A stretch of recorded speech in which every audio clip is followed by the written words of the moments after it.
Hello friends, Shashi Agarwal channel के अंदर मैं doctor Shashi Agarwal welcome you all.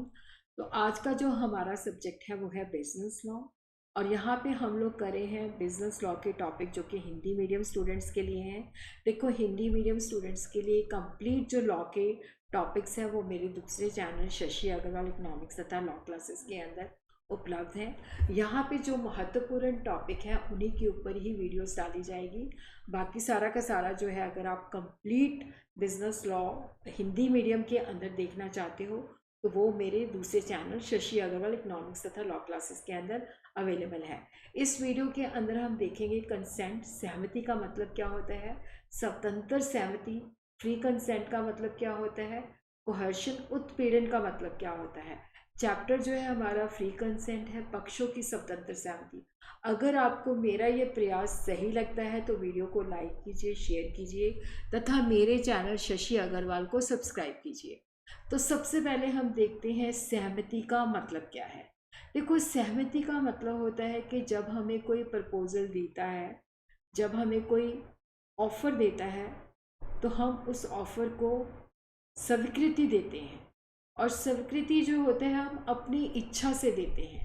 अनुबंध के जो पक्षकार होते हैं, जब उनको प्रपोजल दिया जाता है, जैसे मैं कहती हूँ कि मैंने अपनी बाइक सेल करनी है, तो मेरे पास क्या है, 2 बाइक्स हैं।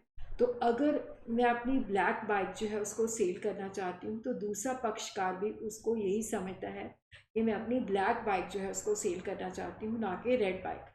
अनुबंध के जो पक्षकार है, जो भी ऑफ़र दी जाती है, जैसे एक पार्टी ऑफ़र देती है, दूसरी पार्टी उसको एक्सेप्ट करती है, तो दोनों जो है उसका समान अर्थ ही लगाते हैं। जैसे मैं अपनी ब्लैक बाइक बेचना चाहती हूँ तो दूसरा व्यक्ति भी यही सोचता है कि ये ब्लैक बाइक बेचना चाहती है। तो अनुबंध के जो पक्षकार हैं उसको जो ऑफ़र दी जाती है उसको समान अर्थ में समझते हैं। और समान अर्थ का मतलब ये भी होता है कि समान अर्थ में तो समझते हैं, यहाँ पे जो स्वीकृति है वो बिना किसी दबाव के है, स्वतंत्र रूप से है, अपनी मर्जी से है। देखो, जब हमारी सहमति भी होती है और ये सहमति जो होती है स्वतंत्र होती है, किसी का हमारे ऊपर दबाव नहीं होता, तो ये वैध अनुबंध होती है, वैलिड कॉन्ट्रैक्ट को जन्म देती है। भारतीय अनुबंध अधिनियम की धारा 13 के मुताबिक 2 अथवा अधिक व्यक्तियों की सहमति उस समय समझी जाती है जब वो दोनों एक ही बात तथा एक ही भाव में सहमत हो।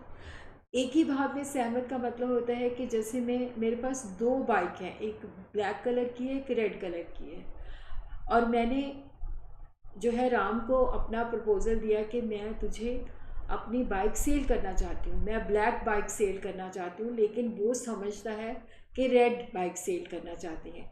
तो यहाँ पे क्या है कि सहमति जो है, मतलब दोनों एक ही बात तथा एक ही भाव में सहमत नहीं है। वो रेड बाइक खरीदना चाहते हैं, मैं अपनी ब्लैक बाइक उसको बेचना चाहती हूँ, तो यहाँ पे कंसेंट नहीं है। परिभाषा के मुताबिक सहमति के अंदर 3 बातों का होना ज़रूरी है। सहमति के लिए कम से कम 2 पक्ष का होना ज़रूरी है। पार्टी जो है वो 2 से ज़्यादा भी हो सकती हैं, परंतु एक नहीं, क्योंकि एक अपने आप को ऑफर थोड़ी देगा। अनुबंध का विषय एक समय में एक ही होना चाहिए। यहाँ पे था बाइक को सेल करना। दोनों पक्षकार, अगर देखो मैं उसको ऑफ़र देती हूँ कि मैंने ब्लैक बाइक सेल करना है, वो भी इस बात को समझता है कि इसने ब्लैक बाइक को समझना है, तो इसका मतलब है कि वो एक ही चीज़ के अंदर उसको समझ रहा है। दोनों पक्षकार एक ही बात, एक ही भाव में सहमति होनी चाहिए। कोई भी प्रभावी अनुबंध तब तक जन्म नहीं लेता, तब तक अस्तित्व में नहीं आता, जब तक कि पक्ष अनुबंध की सभी आवश्यक शर्तों पर सहमत ना हो। सहमति के अंदर विषय वस्तु के संबंध में पक्षों के विचार का मिलन शामिल है। सर्वसम्मति सहमत, जिसको हम कंसेंसस एड आइटम भी कह देते हैं। एक अशिक्षित महिला थी, उसको बताया गया कि वो पावर ऑफ अटॉर्नी के ऊपर जो है एक गवाह के रूप में साइन कर रही है, लेकिन ये जो था गिफ्ट डॉक्यूमेंट था जिसके अंदर वो अपनी प्रॉपर्टी दूसरे को ट्रांसफ़र कर रही थी, लेकिन वो यहाँ पे गवाह के रूप में मान के चल रही थी। तो यहाँ पे माना गया कि ये कोई सहमति नहीं है, तो यहाँ पे जो अनुबंध है वो व्यर्थ है। एक अशिक्षित महिला ने ये सोचकर उपहार विलेख पर हस्ताक्षर किए कि ये पावर ऑफ अटॉर्नी है, तो ये माना गया कि इसमें कोई सहमति नहीं, क्योंकि वो मान रही थी कि ये पावर ऑफ अटॉर्नी के ऊपर वो साइन कर रही है, जबकि वो गिफ्ट डॉक्यूमेंट था, गिफ्ट का कॉन्ट्रैक्ट था। तो ये समझौता जो है यहाँ पे व्यर्थ है, क्योंकि दोनों पार्टी जो हैं एक ही दिशा में एक ही चीज़ को एक ही सेंस के अंदर समझ नहीं पा रहे।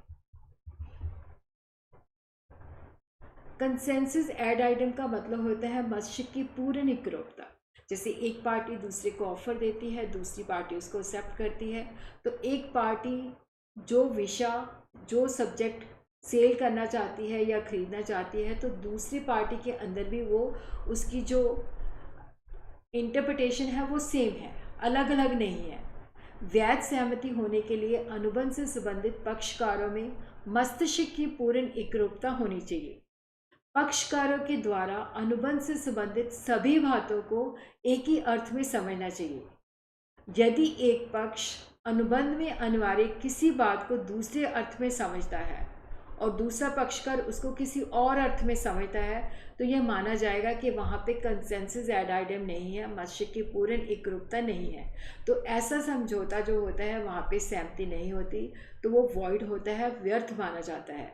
तो अनुबंध के लिए, वैलिड अनुबंध के लिए एक ही भाव के समान विचारधारा का होना ज़रूरी है। जैसे रमेश के पास दो कारें हैं, एक सेंट्रो है और दूसरी स्टीम है। वो अपनी स्टीम कार बेचना चाहता है। रमेश ने अशोक को प्रस्ताव दिया कि मैं अपनी कार बेचना चाहता हूँ। अशोक ये सोचता है कि रमेश जो है सेंट्रो कार बेचना चाहता है। अब रमेश के दिमाग के अंदर क्या है, मैं स्टीम कार सेल कर रहा हूँ, अशोक के दिमाग में है मैं सेंट्रो कार से परचेज कर रहा हूँ। तो दोनों के अंदर जो उस चीज़ को लेके समरूपता नहीं है, एकरूपता नहीं है, तो यहाँ पे जो कॉन्ट्रैक्ट है वो जन्म ही नहीं लेता। तो यहाँ पे जो समझौता है वो व्यर्थ है, यहाँ पे सहमति नहीं है।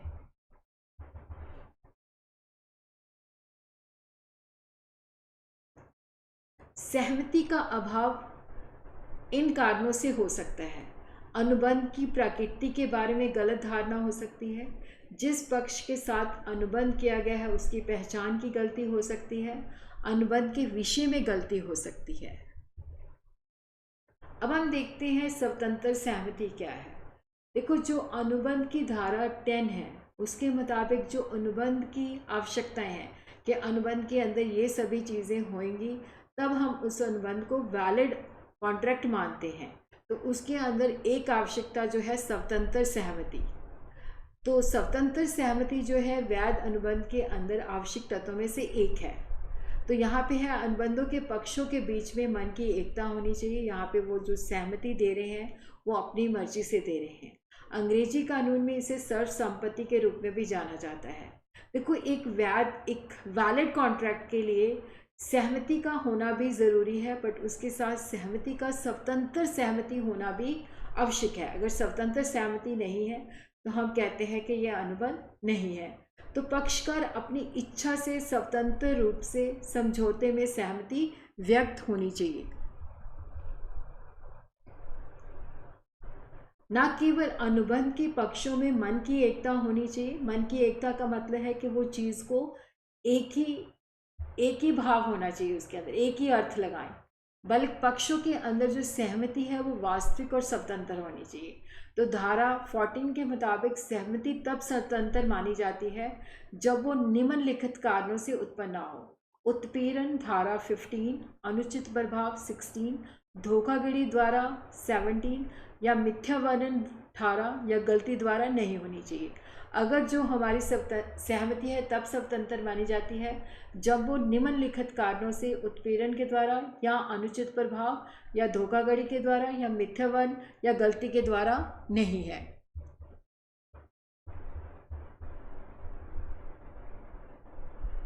तो जो उत्पीड़न है, जिसको हम क्वेश्चन भी कह सकते हैं, ज़बरदस्ती भी कह सकते हैं, जिसको धारा 15 जो है वो परिभाषित करती है।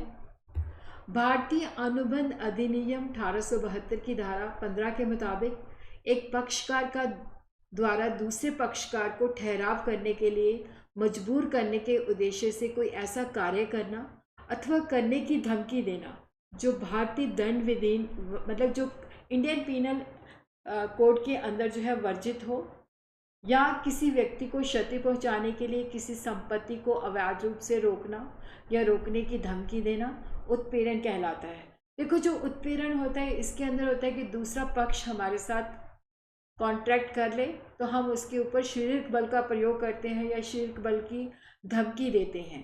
एक पक्ष के द्वारा दूसरे पक्ष को विरुद्ध धमकी या बल का प्रयोग, ताकि वो हमारे साथ समझौता कर दे। भारतीय दंड संहिता की धारा 15 के मुताबिक कि जो भारतीय दंड संहिता के द्वारा जो वर्जित कार्य हैं उनको करना या करने की धमकी देना या किसी व्यक्ति को समझौता करने के लिए मजबूर करना और उसके लिए किसी संपत्ति को अवैध रूप से रोकना या रोकने की धमकी देना।